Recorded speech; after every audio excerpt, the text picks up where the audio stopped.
Assalamualaikum wa rahmatullah. Tey le 8 mars 2025 maa dellu si waat waxtaan ak yéen le président maître Moussa Diop président parti And Gor yi jot na. tey nag waxtaan bi di nga koy tënk ci affaireu koom-koom ci affaireu finance concernant suñu réew muy le Sénégal. di tàmbalee waxtaan bi ci premier point bi mooy tout ce qui concerne le ministère des Finances et du Budget. Le ministère des Finances et du Budget dama considère ni mooy le plus grand problème de l'État du Sénégal depuis plusieurs années at yu bari le ministère des Finances.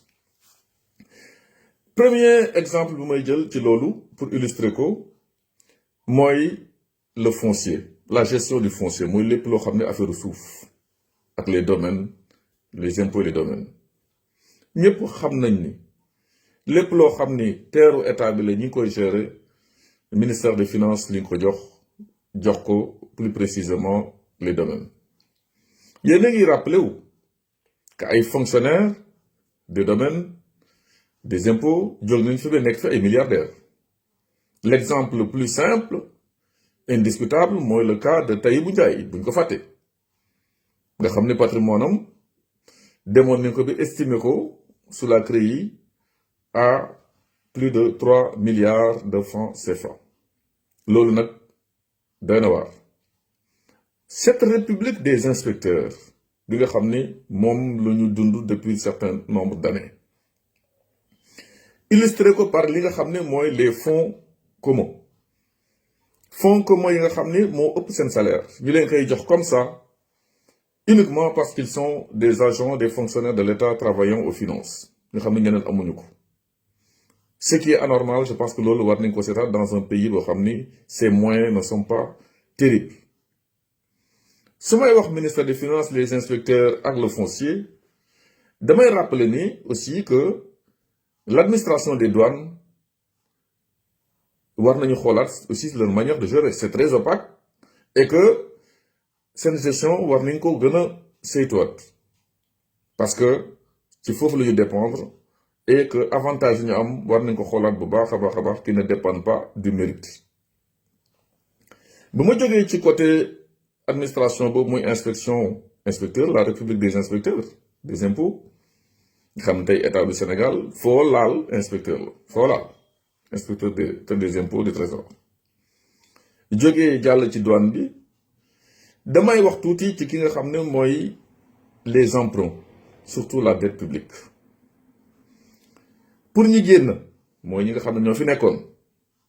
benn rapport génn na après des accusations du premier ministre dans une conférence de gouvernement que les comptes auraient été contrefaits ou falsifiés. loolu je pense que yoon dañ ci def ces recherches mais ñi nga xam ne tamit jël nañu nguur gi depuis le mois de mars 2024 ça fait presque un an aujourd'hui leb nañ fi en 2024 4491 ou 90 milliards c'est pour 2024 bi te bëgg nañu ñun askan bi ñu xam ban utilisation liñ ko def lan li fi ñu ko dugal parce que 4491 milliards ci benn at sur une dette boo xam ne tey ñu ngi ko envisagé à environ 18 000 je pense 500 et quelques milliards sur depuis Wade passant par Macky Sall ba léegi 18 000 et quelques milliards ñu ñëw ci benn at lépp 4490 milliards man maître Moussa Diop je demande qu'a-t-on fait de cet argent. waxuma nag 2025 bii nga xam ne tàmbale nañ ko nga xam ne budget bi également ça a été voté sans débat kenn xamul lan la vote sans débat. dañu bëgg a laaj aussi li nga xam ne autorisé nañ leen ko muy plus de 4000 aussi 500 et quelques 73 je pense milliards ñu war ko lebaat encore loolu yëpp en 2 ans alors que le régime sortant dañ doon leb par année environ 1200 1300 milliards par at. ku leb nag 2024 4490 milliards war ci teg 4573 milliards pour 2025 ñun nous avons le droit et surtout le devoir wax ak laaj leen lan lañ ko ban utilisation loolu moo tax ma ne ministère des finances aussi am na solo ñu laaj leen beaucoup de choses sachant que bu ñu nee y a des problèmes qui se posent ci loolu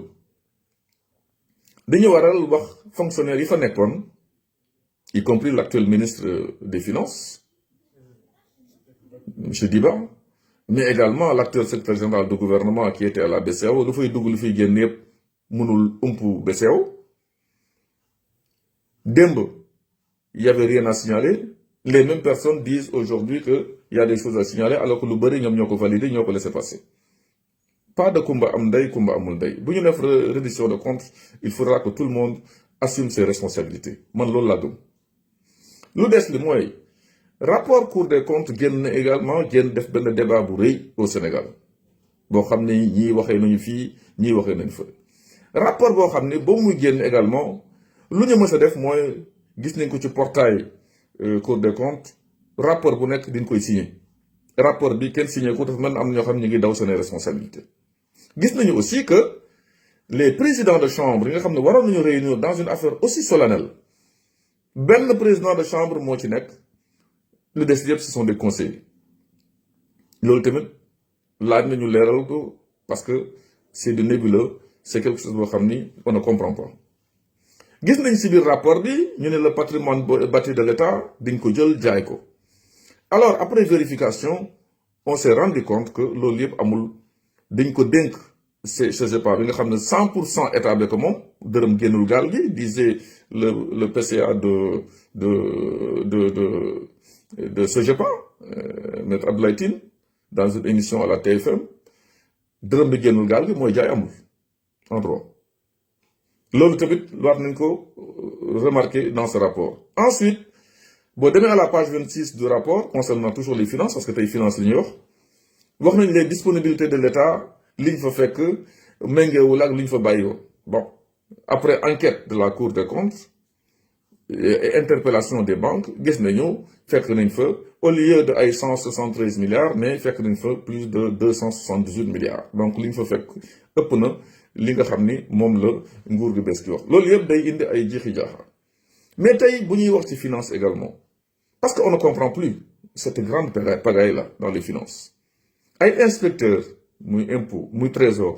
les cas de Tabaski Ngom ñu mën a jël xaalisu askan bi di ko utiliser à des fins te kenn gisul kenn yëgul il a fallu des problèmes personnels entre eux pour que ñu mën a comprendre qu'il y a quelque chose qui s'est passé je me demande dans quelle république nous sommes est-ce que nous ne sommes pas dans un projet de pays loolu tamit dañ koy wax parce que c'est important pare gu ñu wax ci loolu ñu ni il y a quelques jours suñu trésor public dañ ko cambriolé fan la nga mën a comprendre ces choses-là dans un pays qui se respecte dañ ko cambriolé ordinateur yi nga xam ne mi ngi relié woon au cerveau nu mu tànn ko au serveur principal yooyu yëpp ñu ko def xam nañ ko loolu yëpp nag mi ngi intervenir dans une période boo xam ni dañu ne toutes les responsabilités doivent être dégagées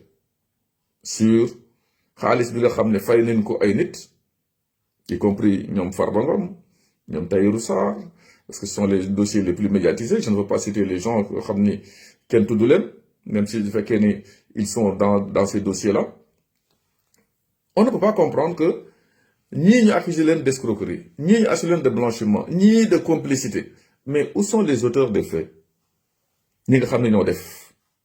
waxuñu ñi bénéficié wu ñi def bu fekkee vol bi dañ fa lié ak ñoo xam dañoo ragal ñu egg si ñoom au niveau des finances ou bien du trésor ils avaient de bonnes raisons également de saboter le système pour que enquête bi bu déclenché wu ñu mën loolu nag la justice devait faire son enquête en tout silence dans le calme bañ a tiital kenn ba def li ñuy def mais aujourd'hui jàpp nañu ñoo xam ni bu nekkul bu nuréewul ak règlement de compte ça ne ressemble pas à une reddition de compte parce que ces gens-là n'ont pas géré des deniers publics je parle de Farba et de Tahirou et d'autres personnes parce que bu wax amul woon sur le plan politique dans les dossiers concernant par exemple Farba Ngom, Tahirou Sarr, Lat Diop, ñoom ñëpp téye nañ leen ñu ngi prison. Mais bon, c'était le premier ministre actuel en tant que chef de parti de PASTEF. Bon, c'était le directeur général actuel du port, le fanfaron là, qui parle beaucoup et qui même contredit les rapports de l'ANSD sur la situation du port. Nga xam ne ñoom ñëpp waxoon nañ ne bu milliardaires yi toogee Sénégal nekk dans l'opposition, ils ne pourront pas gouverner ce pays. Il fallait les éliminer. Le premier ministre dem na Agnam ne Farba Ngom c'est sa dernière fois muy toog ci élection wala muy participer jóg na wax ko teg ci moom mooy joxe ndigal y a pas d'indépendance de la justice. Ministre de la justice bu ko joxee ndigal wala mu jox ñu jox ndigal procureur de la république amuñu sañ-sañ bañ ko def wax yooyu nag boo ko waxee du pare concernant une personne très ciblée nga wax turam muy Farba Ngom quelques jours après avec tous les dossiers qui sont passés non médiatisés ñu médiatiser bi pare def fuite téye ko xel day tey ñeneen ñenn seen xel ñaaw na. Boo jëlee le cas de Tahirou Sarr, il y a eu le problème des 94 milliards dans l'affaire Mamour Diallo. Ça sent mauvais, de règlement de compte. Nga jël Lat Diop, il y a eu un discours de Mbacké sur Yewwi Askan Wi du premier ministre actuel. Bu ñu faloo daañu régler son compte. Il est actuellement en train de se faire régler son compte de façon maladroite et je demande à la justice de ne pas faire de Kumba am ndey Kumba amul ndey parce que son accusateur amul courage sax ñëw Sénégal firndeel lu mu tax ni mi ngi accuser quelqu'un de Lat Diop. Lat Diop bokkuñu camp. Moi je suis une sentinelle libre. Boobu may wax Macky Sall non du fi defee troisième mandat ñoom Lat Diop ñu ko doon naan oui tu vas faire un troisième mandat. Quitte à direct tour man ci droit ak lu ñu war a def ak ni ñu ko war a jaarale ci fa laa nekk. Loolu moo tax je considère que dans le milieu aujourd'hui des finances il faut que yëf yi leer. Yëf yi leer d'autant plus que on commence vraiment à ne pas comprendre ce qui se passe au Sénégal. Après accusation du Premier ministre sur la gestion des finances, vous vous souvenez de cette conférence de presse bi nga xam ni il y avait même Diba qui était absent lu nekk wax nañ ko ci. D'autres étaient là, y compris le Premier ministre, accusant personnellement M. Moustapha Ba, Mamadou Moustapha Ba, ancien ministre des Finances. Ce dernier, quelque temps après, est retrouvé mort de façon suspecte. C'est le procureur de la République qui parle, de façon suspecte. Il y a quand même quelque chose qui ne va pas, il y a un malaise. Je demande à la justice sénégalaise de poursuivre l'enquête. Teguñu ci quelques jours avant ce vol, ce cambriolage, ce hold-up au cœur de l'État, le trésor public, ñu ni coïncidence. Le chef de division informatique vient de décéder. L'observateur le dit. Tey ñu yeewu ñu le directeur général du budget a eu un malaise subit et décédé. Sama xel ñaaw na. Dama ne la pagaille qu'il y a dans les finances et que les Sénégalais n'ont pas besoin de ça face à cette situation doit s'arrêter. On n'a qu'à gérer ce pays de façon transparente, bëgg nañ ko, mais en homme d'État. Loolu laa amoon tey di waxtaan ak yéen di gëm toujours li ñuy naan reddition de compte koo xam ne def nga dara loo xam ne c'est anormal sur le plan vraiment des finances de l'État ñu woo la laaj la nga rendre compte loolu mooy reddition de compte. Mais bu fekkee cette reddition elle est sélective mooy dinay tànn diw bàyyi diw ça pose problème loolu tamit laaj nañu wax ko. Am na enquête boo xam ni lancé woon nañ ko concernant le dossier de Azer avec la plainte du ministre des Finances parce que le ministre des Finances bu demee ba porte plainte rek y a quelque chose d'anormal qui s'est passé. Espagnol yi financé nañu ARCOP suspendre na marché bi ñu def recours devant la Cour suprême rejeté le recours de l'Azer. Ñu changé waat les juges aujourd'hui autorisé nañu jàllal marché mais autorisation mën na fekk uniquement pour les intérêts du Sénégal que les villages quoi quand même électrifiés. Mais l'enquête doit se poursuivre. Où sont passés ces milliards? On parle de 37 milliards, on parle de 5 milliards de commissions, tout nañ si ay nit loolu yëpp dañ ko war a leeral kii kuñ fi fay yenn somme yi bu ñu ko bëggee leeral ko en un temps record. di leen gërëm di leen sant di ñaan Sénégal jàmm ñu koor ci jàmm. Defoon naa pause une semaine mais dafa am yoo xam ni ça ne peut pas être passé sous silence c'est ça ay góor ñu waxante dëgg jërëjëf et à très bientôt.